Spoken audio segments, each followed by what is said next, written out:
10, our monthly event. We're going to start tonight with Marcelo from Earcamp. And then I'm going to pass it on afterwards to Tom Bugs, who just finished a workshop. He's going to show some of his stuff, and then we'll have a break, and then we'll have Eddie, Edward Shanken from talk about some of his work. So I hope you enjoy. Okay. Just let me know. I have like 20 minutes, right?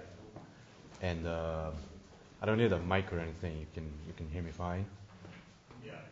Okay, that was a question. Thank you. So I'm going to talk to you about sound morphing, more specifically morphing musical instrument sounds. My name is Marcelo, and I'm finishing my PhD with the analysis synthesis team at EURCAM.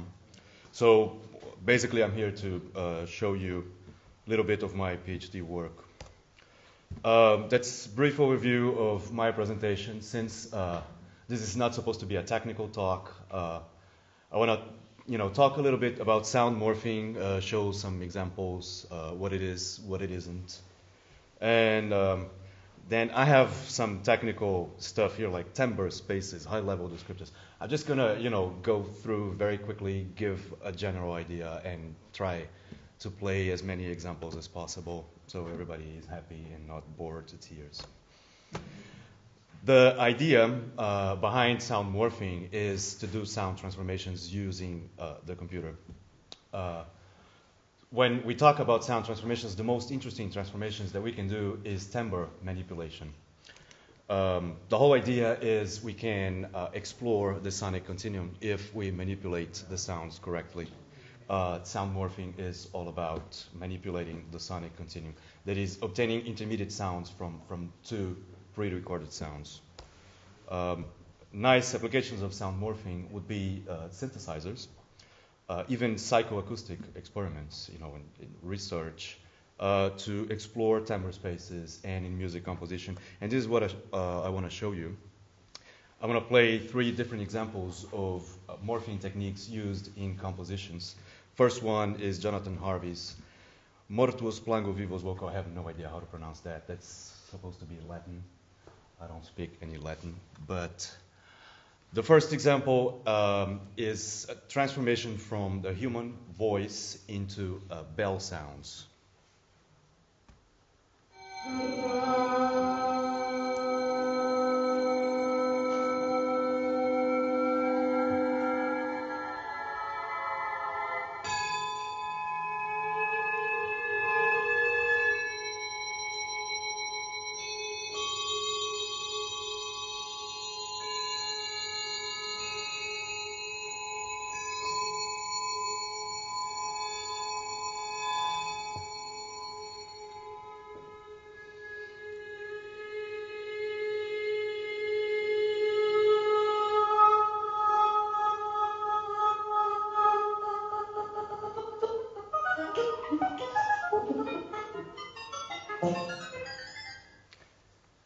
Okay, I got another one, Michael McNabb's Dream Song. This one speaks for itself.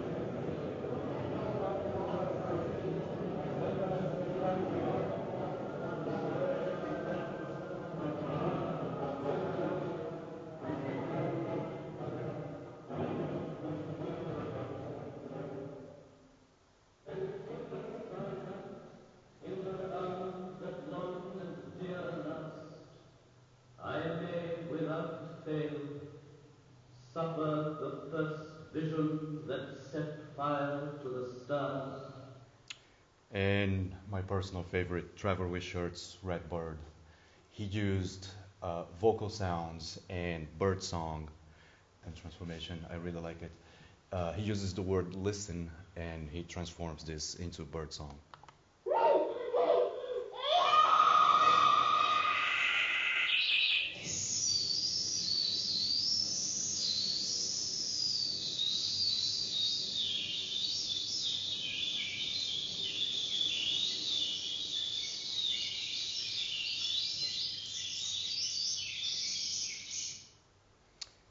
Okay, so now that we have an idea of how we can use sound morphing creatively, I want to tell you briefly that in order to obtain those examples, this is not very simple to do.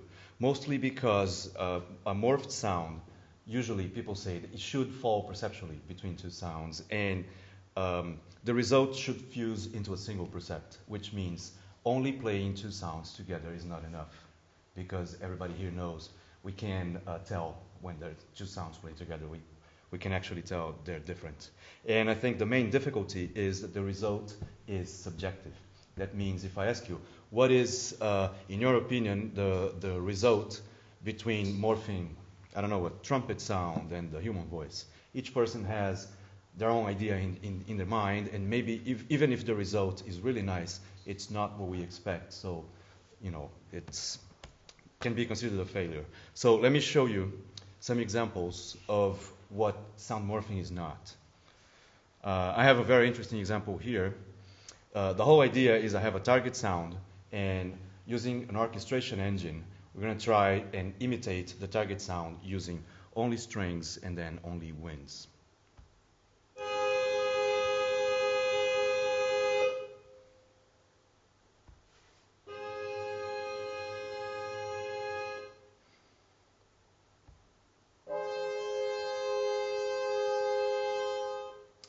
So strings and winds are musical instruments playing together. Even though they're very close to the target sound, we can actually tell that there's, you know, different instruments playing together. So another interesting effect that cannot be considered sound morphing is cross synthesis. I think the idea will be clear when you listen to the examples. Un jour avec moi, j'en peux plus d'être seule. Je te jure que je serai calme. And now the talking clarinet effect.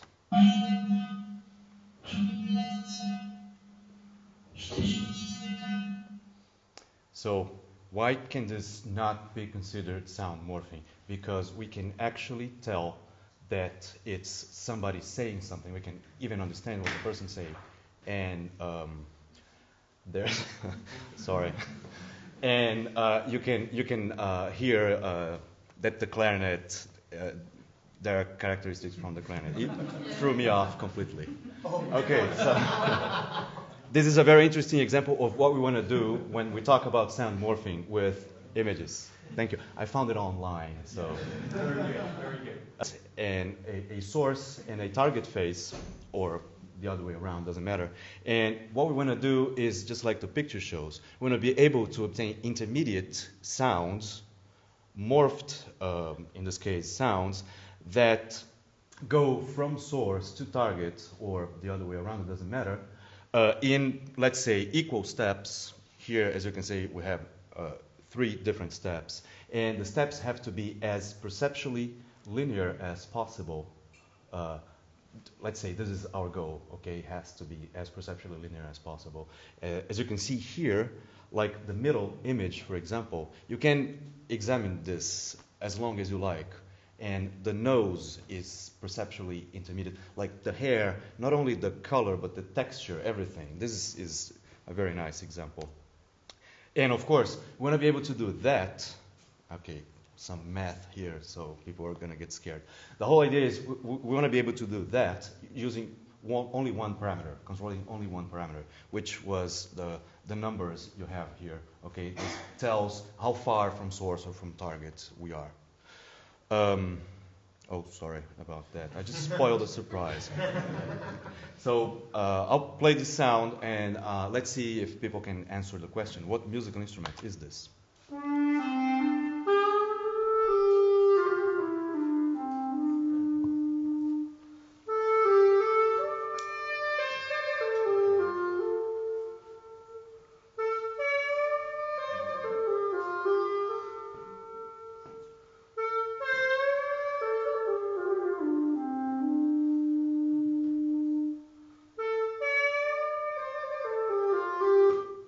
Sorry about that.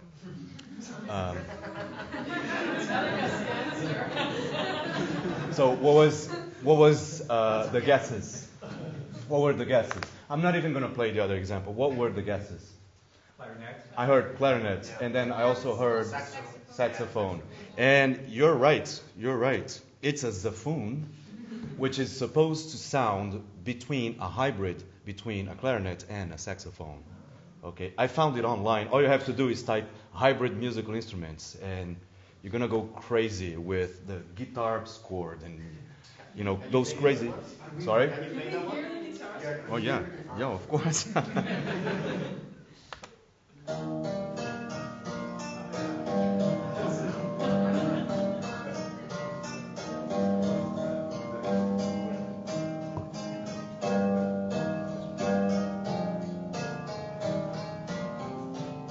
So I don't have a lot of time. I'm going to move on. But you get the idea, right? This is what we want to do, but who wants to build an actual instrument and then find out that this is not exactly what I was going for? So you have to restart from scratch. No, okay. Let's see how we can do that, the same, but only from recordings of, let's say, a saxophone and a clarinet. Can we obtain the same effect? The answer hopefully is yes, but we need, in order to go from the image morphing example into something closer to sounds, we have to add the temporal dimension, which is extremely important in sounds. So what I want to show you here is an example of movie morphing, which has time involved. Very briefly, this is from Saving Private Ryan. I think most of you have actually seen the movie, but nobody pays attention to this very nice example of image morphing. But there's the temporal dimension involved. So let me present to you a couple of examples of different transformations that can be considered sound morphing. How am I doing on time so far? Just to have an idea. Okay. A les comarques gironines, el temps serà similar al d'ahir.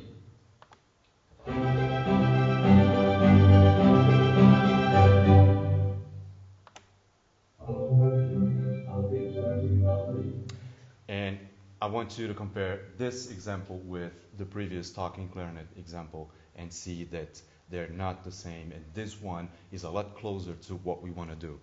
But I think this will give you a better idea of the transformation process during the course of the sound. I really like this example.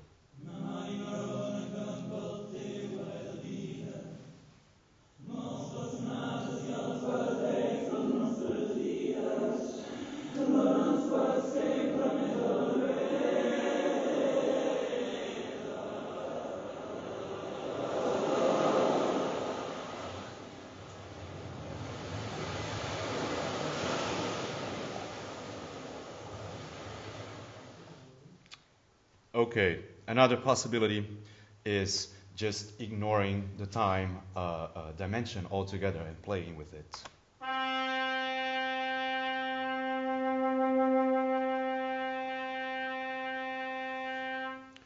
Or finally, what I'm going to show you here is instead of going doing the transformation along the course of the sound, we're going to play like we saw for the images for the Bush-Obama morph. We're going to play different versions of the sound going from one into the other. And I guess this example will make it very clear why this is more difficult to do than simply transforming along the course of the sound. 1, 2, 3, 4.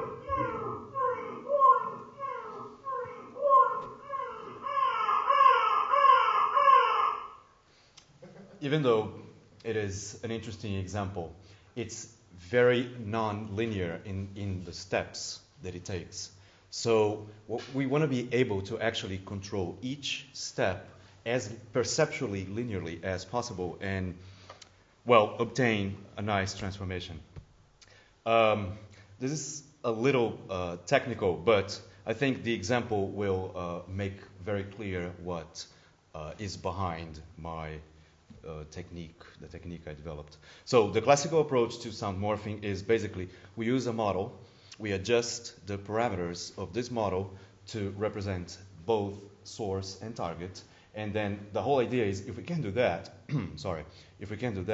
we can simply interpolate those parameters and go from source to target and hopefully obtain interesting transformations. So this is an example of the model we use. We represent each partial of the sound separately with a sinusoid.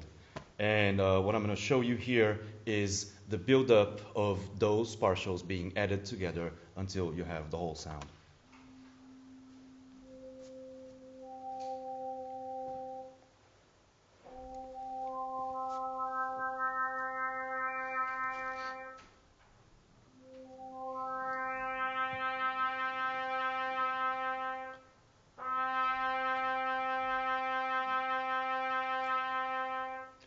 So from very simple sounds, when you add them together using the correct information, you have a very complex sound like this trumpet sound.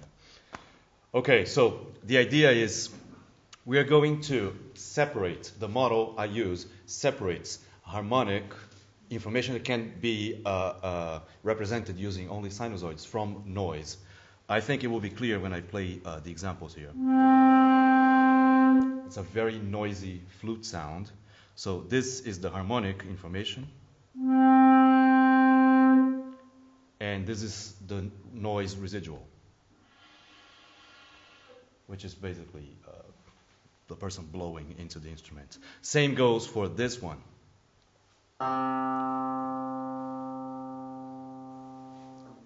Now, we represent the harmonic information.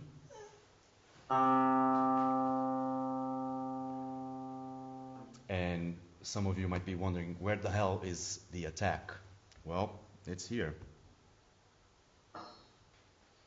Okay, so representing harmonic and noise information separately, we'll be able to obtain better transformations.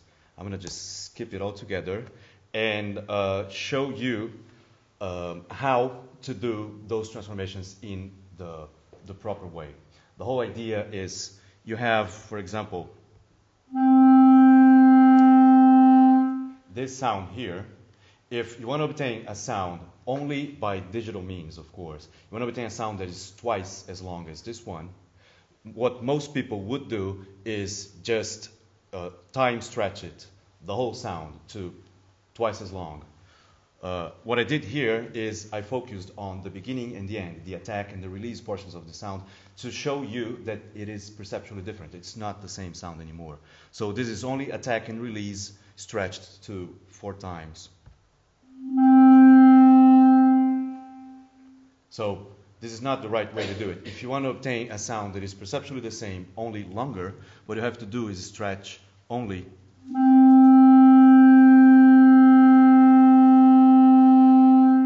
the middle part, which is called the sustain.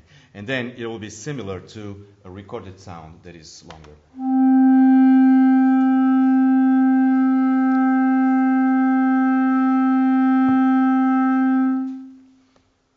Okay, so using this idea, there's a right way to transform sounds, and well, maybe wrong way is too strong, but you know, there's a proper way of doing it, and different ways will obtain different results, not what we're looking for.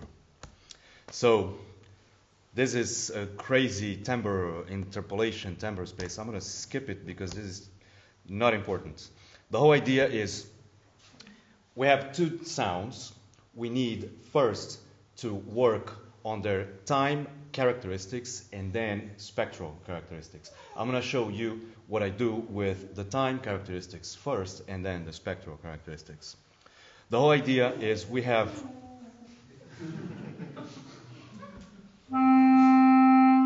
he's bored. So I promised you wouldn't be bored, but I never said anything about him. So I have this sound here.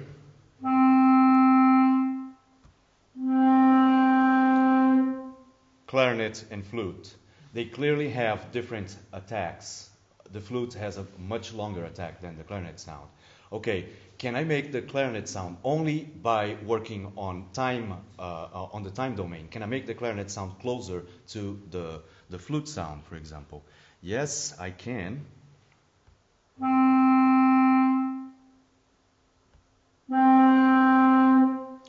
I just changed the attack and the release portion so they match in time. And I can do the same with the clarinet sound.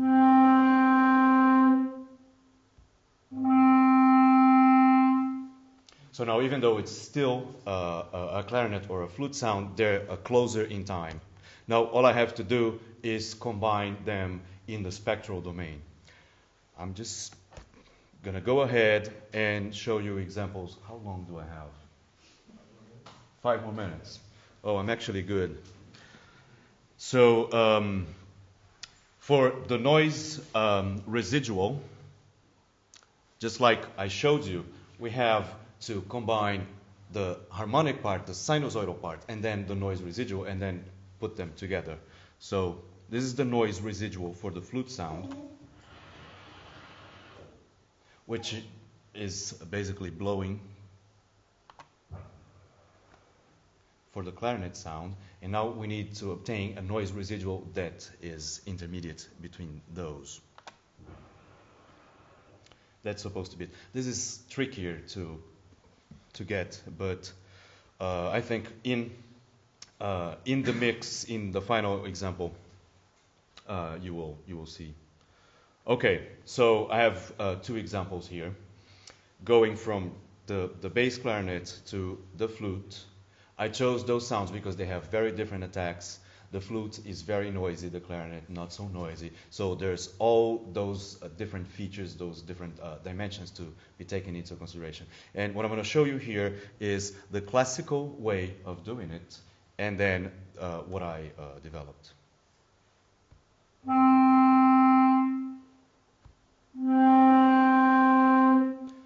So classical.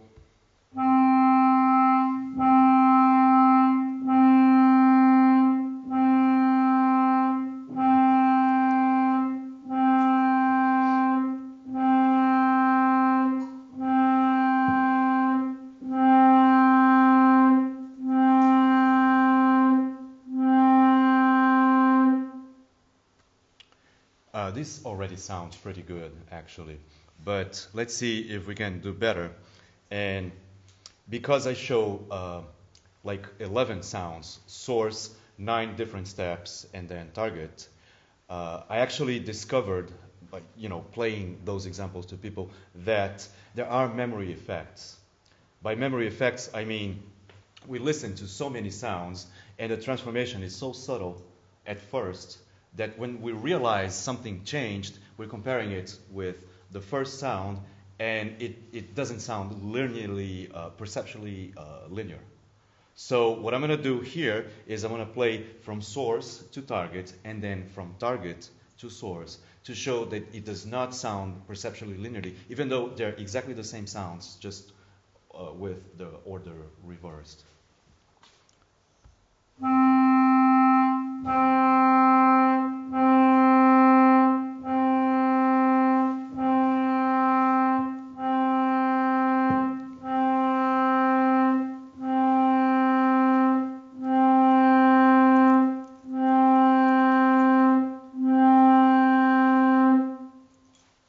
And then the same transformation, just from.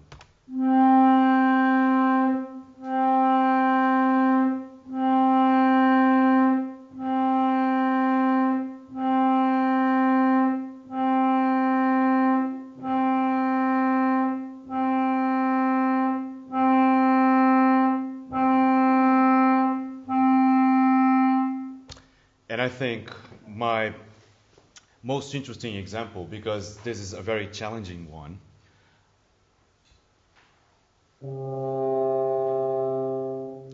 going from tuba to clavinet. Now, not only the spectral aspect has to change from one into the other, but especially the attack portion. That's the the most interesting. This is one of the most salient features of sounds. So let's see how the classical method does with this transformation, and then my examples.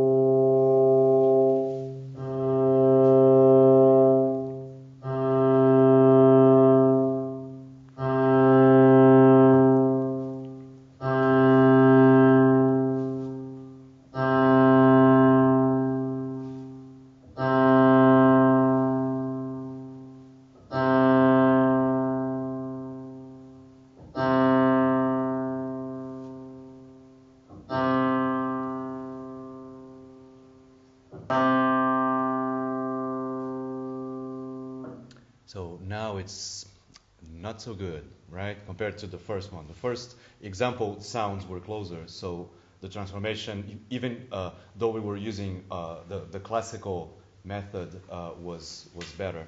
Now, this shows that we need to develop new techniques, and this is the result that I got.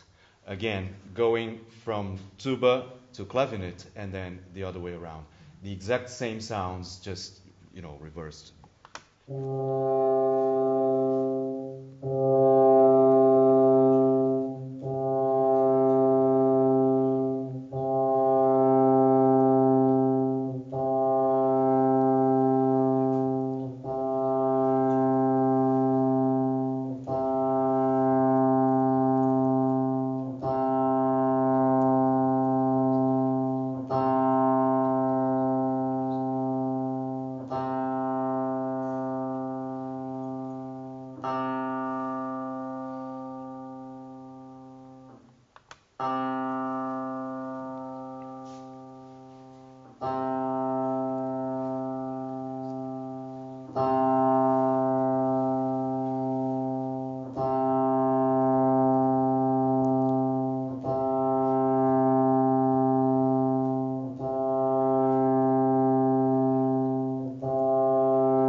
And that's it.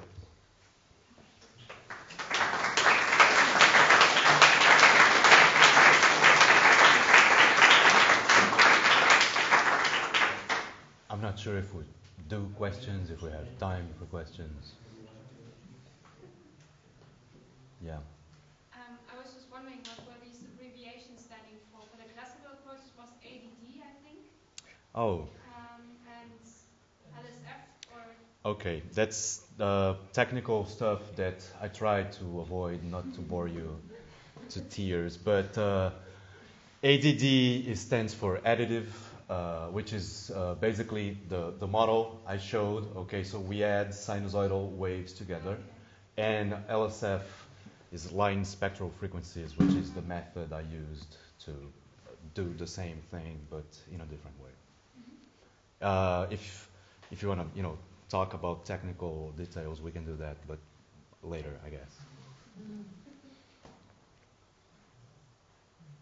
Yeah. Really getting interested in hoping that you maybe would have some examples of one person and another person and morphing between two persons. You mean their voices? Just voice, just speech. Well, that's another thing entirely, because the temporal aspect, like let's say morph two different phrases. Let me give you a very easy example to understand how difficult it is. We have two words with 2 syllables and 3 syllables. So the basic idea would be we're going to morph each syllable. Okay? How do you do with the third syllable that is left? What do you do with that? Do you morph it with silence? So what I showed here is, even though it took me 4 years to show these examples, they're simple to do because there are correspondences, direct correspondences. So there's one sound. Okay. What about morphing melodies, which would be the equivalent? I showed you, the Zafun melody and all, but all my examples are isolated sounds because I know what to do with them. In order to morph a melody, you would probably have to morph each note, like would have same number of notes, or else, I don't know, get creative and do something about that, because I don't know the best way to do it. No, but same words from two different people. Same words from two different people, that is possible. That is possible. And that is not so difficult to do, actually. The most difficult thing is the temporal aspect. If you have the same word, probably the person, like if it's the same word, even two different people would pronounce it the same way. The most challenging stuff is, like I showed here, tuba and clavinet, because the attacks, the temporal information is very, very different. So, Same word would only be only be spectral information. That wouldn't be so difficult to do, actually. Yes. So it would be the same thing as like somebody from the north and somebody from the south. You could say so. Yeah, actually, there are examples of people doing voice transformations. This is actually what the demo I told you about. Maybe I can show it there later informally. I don't know. But there are examples of voice transformation. People doing, random transformation. You just give parameters and you go crazy. You change the parameters and you see the result. But there are people actually like recording the voice from this person as the target voice. No matter what sentence, the thing is you have to be able to capture the voice. And then you take different recordings of different sentences from different people, and using that target voice, you make the different sentences spoken by different people sound like the original person said it. And that is pretty cool. That is pretty cool. No, honestly, it is pretty cool. Yes. The compositional examples that you played for us, Yes. are those all using what you call the classical technique of additive synthesis? Nope, not even that. No, most of those examples were obtained by hand. Yes. Wishart, for example, he did his piece at IRCAM, and it took him like months to obtain one of those transformations, because he was doing exactly what I said shouldn't be done. He was just playing sounds together. But those sounds were very carefully aligned in order not to allow the ear to separate them. So he's, in a way, he's not being fair, because, but yeah, what counts is the result, right? So is. Let's move on to. Okay. A kind of link to the sort of original work of Steim and Michel Vosvitz, really, the Crackle box. That was really an inspiration for me. So that's what we've been doing today. But what I was going to do for tonight was play, because I sort of do two different types of circuitry. One is this sort of playing with low fidelity, simple circuitry, and getting it to go wrong and seeing what sort of stuff comes out of that. And then the other stuff is my modular synthesizer, which is much more involved circuitry. It can go into the sort of chaotic realm, but only when it's sort of patched that way. I hadn't really prepared anything to say as such, and so pretty much what I was going to do is sit down and patch things in and play for, I don't know, 10, 15 minutes and sort of see how it goes.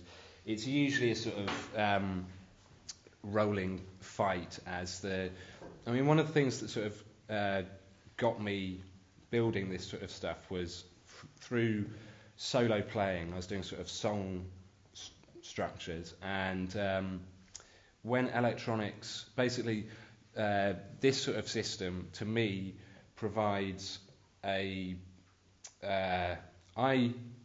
do things, adjusting things and plugging things in, and then it sort of suggests things to me. It sort of, because of the sort of chaos of the patching, sort of throws different ideas back at me. So it's sort of like sonic clay, I would say, and sometimes it falls apart. So we'll see what happens in this sort of bit. So the volume is up. It will take a little while to get just going.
I don't know if we should do questions and answers like the last one, but I think there's going to be a break now.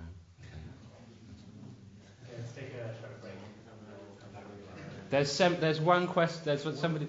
Do you compose or do you just go? You jam? I basically most of the time now. I used to be a musician, and I don't know. I used to be a musician. I used to do a lot more music. Nowadays, I tend to build stuff. I do still get to play every so often, and I prepare sort of routes which I will go along. But I don't know. I was sort of practicing away. I did a little bit of playing, and that sort of went in one way, and then tonight went sort of completely different.